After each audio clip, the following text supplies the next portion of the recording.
Hello, Bridge family. Wow.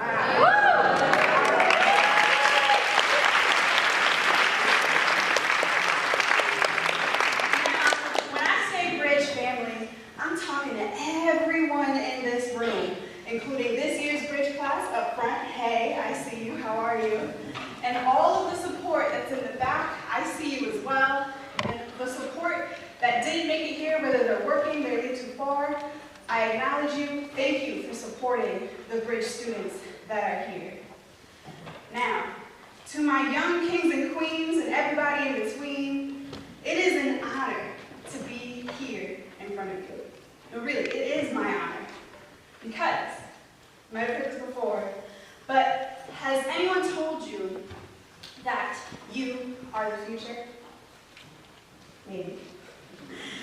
It's easy to dismiss that, oh yeah, the future, because often when we think about future, we think of time.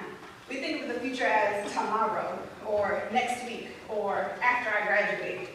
But I see future as an energy, because time will always tick second by second.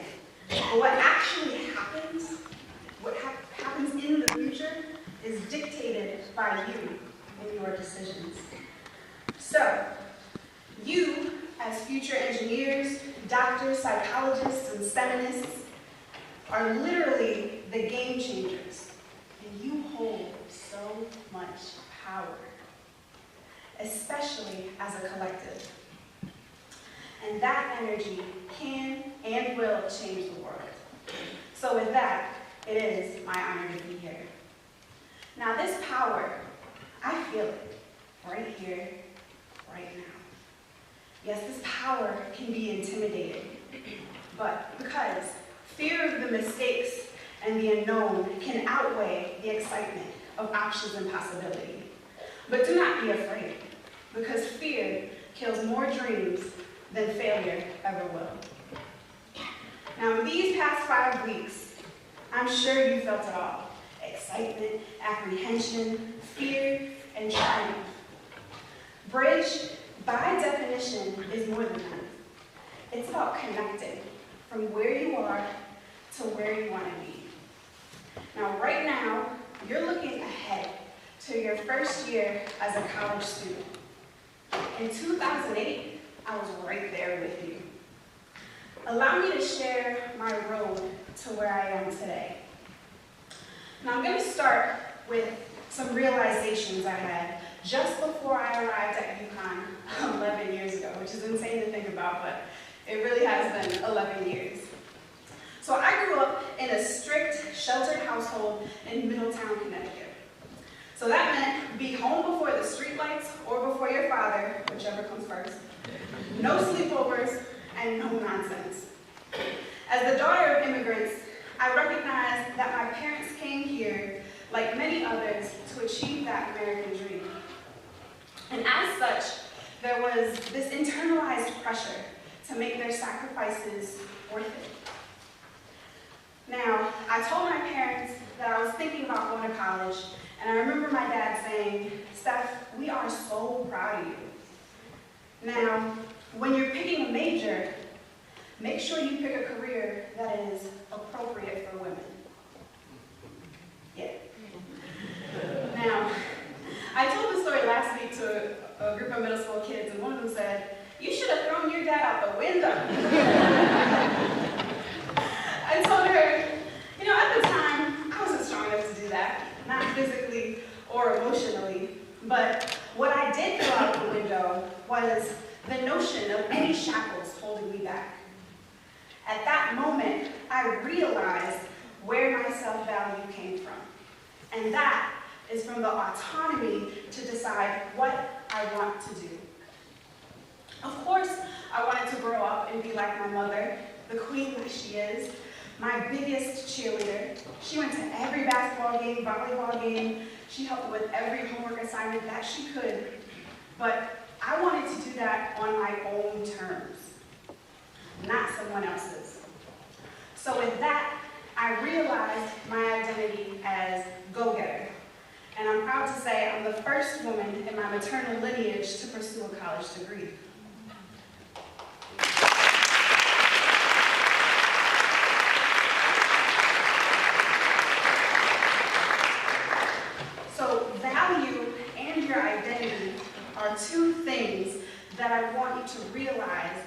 your time at UConn and beyond.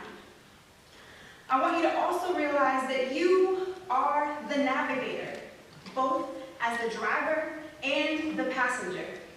And I say that because when you're not driving as the passenger, you have more of an opportunity to just look around and take everything in.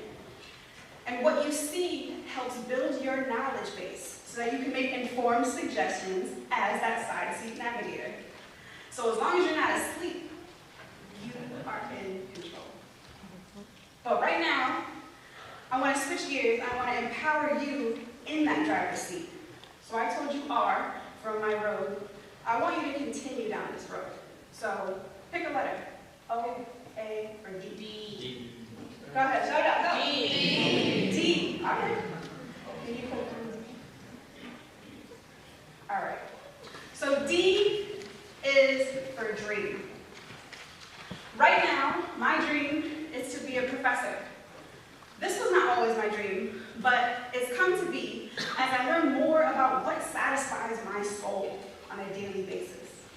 If you'd have asked me 10 years ago what my dream was, it probably would have been find a job, travel the world, and be happy, right? Good dream. But dreams are allowed to evolve with time. Because as you're awake, your experiences inform your subconscious for what you should reach for. Now, what satisfies my soul is working with game changers like you. I like to polish you up and help that light that you already have shine bright along with me. I want us to, for example, light the way to understanding what causes disease, since I am a biomedical engineer, so I'm looking at diseases like osteoarthritis from a mechanics point of view. Because you can't cure a disease if you don't know how it starts. Now, 2 years ago, on the first day of the Bridge program, right before when I was teaching my physics class at 8 a.m., I felt the most excruciating pain of my life. It turns out I have some nerve damage in my lower extremities, which caused flares to happen semi-spontaneously. And at that point, that was a low point in my life. I wanted to curl up and die. But I thought, who was going to teach the physics class? Seriously. So I got up, I stood in front of the room, and I forced a smile. And immediately I felt that bridge love back. Day after day, rinse and repeat. My bridge family lifted me up and reminded me why I love life and why I love students. So I owe it to you, Bridge family, today and years back for reminding me what my dreams are. And so I want to work with students as a professor in my dream to push the boundaries of self and engineering. And I want to look at engineering and engineering education. Now, I recognize that in engineering, less than 3.5% of the thousands and thousands of full-time faculty are Latino women, and less than 2.5% are Black women, of the thousands. Now, I identify as Afro-Latina, so it can get complicated, but as important as my dreams are for me, I see that the realization of my dreams need me. Just as your dreams need you, as engineers, as psychologists, as doctors, they need you. So the world needs you. We need your essence, your flow, your perspective, your goals, your ideas to fuel our industry and academic spaces. Together, our diversity of voice, mind, and spirit create a mind-blowing mix of flavor that catapult everything forward. A sailboat can only redirect its course because of a change in wind. We are that force. That is my dream. What letter would you like? Oh.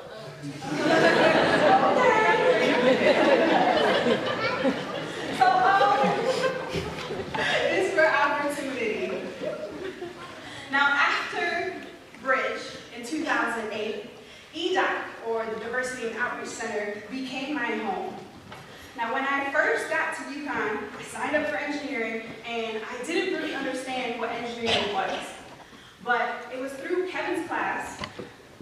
Engineering 1000, which many of you will take in the fall. It's an introductory course to all different types of engineering.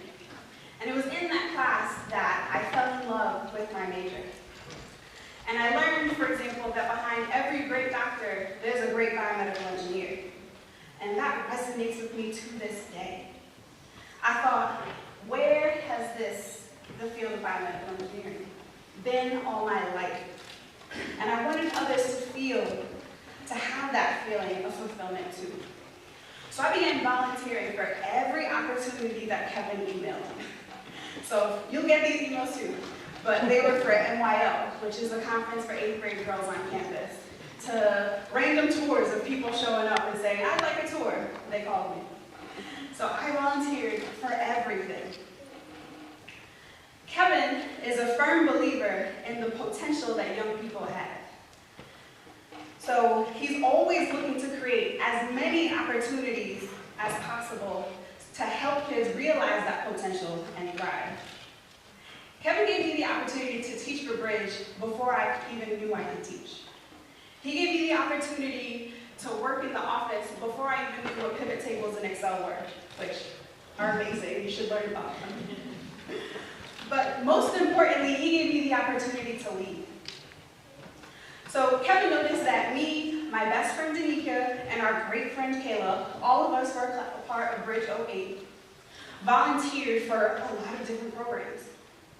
He saw our passion and said, Penn State is doing this thing where they're doing hands-on demos to get kids excited about engineering. I think you ladies could do it better. You in? We looked at each other. I mean, yeah, we're in. And lo and behold, Engineering Ambassadors was born. So we rounded up our Bridge friends, and what started as a handful of us in 2010 turned into an organization with over 200 members at UConn, and a network that spans 30 schools across the US, in Puerto Rico, China, and Norway.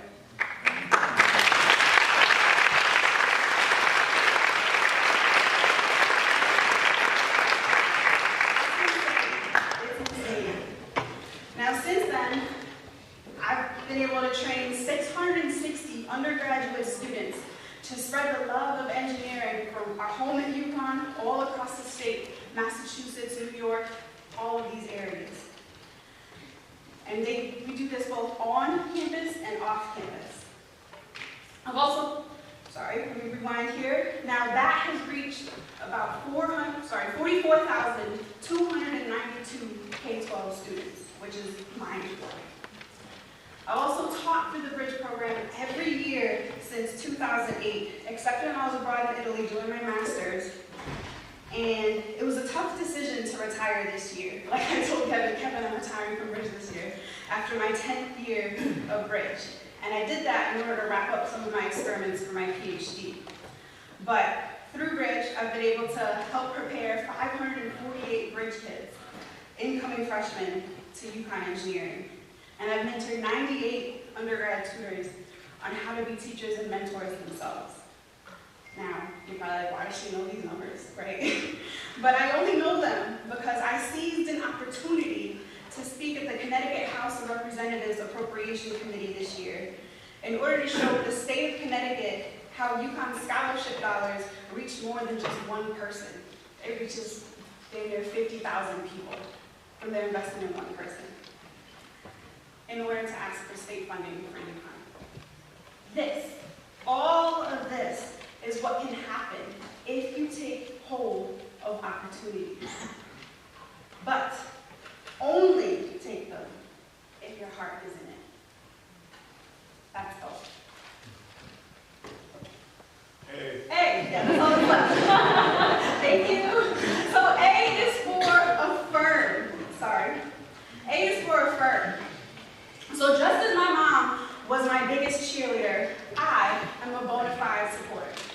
So your success, no matter how big or small, is always worth celebrating. And this is because emotions play a huge part in your cognitive stability. In the same sense that they tell you to fake it till you make it, that phrase in part comes from the theory of smiling when you're sad. Because when you smile, you actually release neurotransmitters that make you feel good. So yes, that good dopamine, that serotonin, the endorphins, you release them when you smile. So smiling, even when you're sad, can help your heart rate decrease and help you trend towards happiness. This is why affirming is so powerful. So if you submit that homework assignment at 11:59 p.m. on Husky CT that's due at midnight, yes, you did that! Celebrate each other.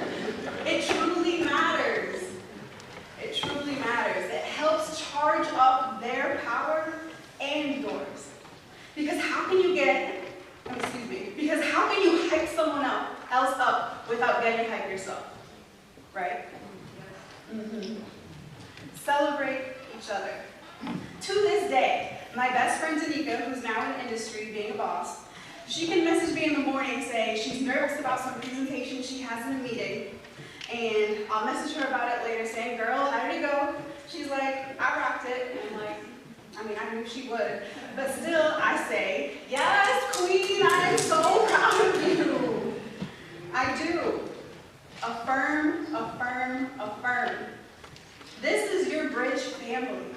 Lift each other up for the next 4 to 5 years you have together. Now, in addition to affirming the positive, I also want you to acknowledge when others intentionally or unintentionally hurt you. Now, one of my research interests outside of the biomedical engineering domain are microaggressions. And microaggressions are small, subtle, indirect snubs that express prejudice, attitudes, and biases through comments and behaviors. So comments like, where are you from? No, where are you from? That's a microaggression. Or, wow, you are so articulate. That's a microaggression. It can come from good intentions, but microaggressions are like mosquito bites. The more you have, the more your frustration builds. And that can eventually cause you to break. So sometimes people saying this don't realize that saying, for example, to an Asian person, for example, why are you so quiet? Speak up more. It might be a nod to asking them to leave their cultural baggage outside and assimilate to the dominant culture. In other words, sometimes people don't realize what they say is triggering. If it's safe to do so, acknowledge it and let them know in a positive way. Speak the change you wish to see in the world into existence. Affirm, affirm, affirm, and acknowledge and share your emotions. That's all the letters, right? Cool. Let me put down the sign. Cool. Now, I always tell people I am where I am and I'm going where I want to be because of the UConn School of Engineering Bridge Program. This office staff, along with the support from UConn, has helped me stand here with not a single dollar of debt in my 11 years post-secondary education. They wrote letters of recommendations for me to be able to get national fellowships and scholarships and jobs and awards. And they were there for me at my high points and my low points. And for that, I am eternally grateful. And I'm always excited to tell anyone about how the Bridge program changed my life and how it can change yours. If you take advantage of the relationships and the opportunities it presents you with a full heart, great attitude, and strong effort. This is my road. It's worked for me so far, but it's not over yet. Now, I need you now to follow your road.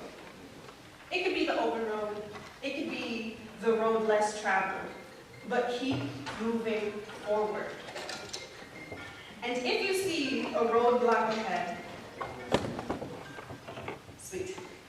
If you see a roadblock ahead, believe there is light, oppose negativity, communicate anything and everything, And if all else fails, you kick it down.